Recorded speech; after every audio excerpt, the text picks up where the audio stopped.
Ang puso ko'y naging basurahan ng lahat ng kabigatan. Lahat ng pangyayari sa buhay mo sa'kin mo sinisisi, na lahat ng bagay ay ako ang may kasalanan. Sa bagay ang mali mo lang naman ay ang itama ako.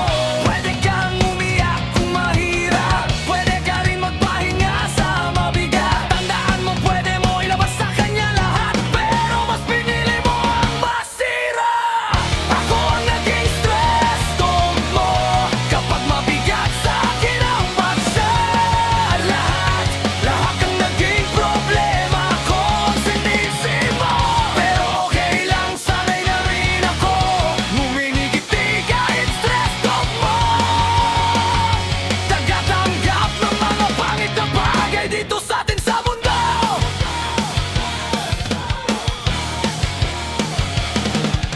Hindi lahat ng oras ay maluwag para sa mga bigat, at hindi rin araw-araw og sa bigat. Hindi naman ako bato, may hanganan din ang pusong laging kayang magtiis.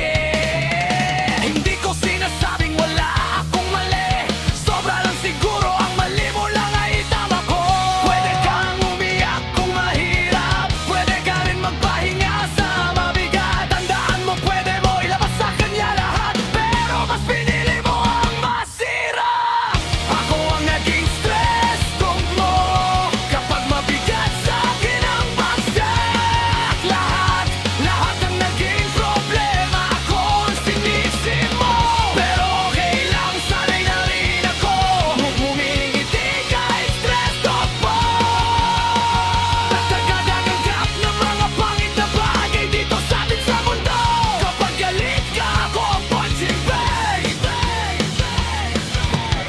Kapag malungkot ka, ako ang ipong siksipot ka.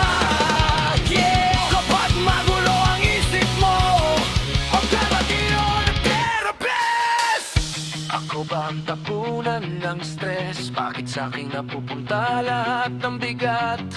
Ako ba ang stress kung sinisip-sip ko lahat hanggang ako'y mapuno? Ako ba ang tapunan ng stress? Bakit sa'kin napupunta lahat ng bigat? Ako ba ang stress kung sinisip-sip ko lahat hanggang ako'y mapuno? Ako ba ang tapunan ng stress? Bakit sa'kin napupunta lahat ng bigat? Ako ba ang stress kung sinisip-sip ko lahat hanggang ako'y mapuno? Ako ang naging stress dog mo kapag mabigat sa akin ang bagsak. Lahat ang naging problema ko ang sinisi mo. Pero okay lang, sanay na rin ako ngumingiti kahit stress dog mo. Tagatanggap ng mga pangit na bagay dito sa atin sa mundo.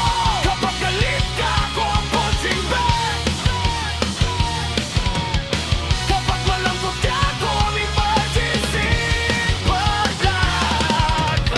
Kapag magulo ang isip mo, ako ang iyong therapist. Kasi minsan, yung taong laging nakikinig sa problema ng lahat, siya rin pala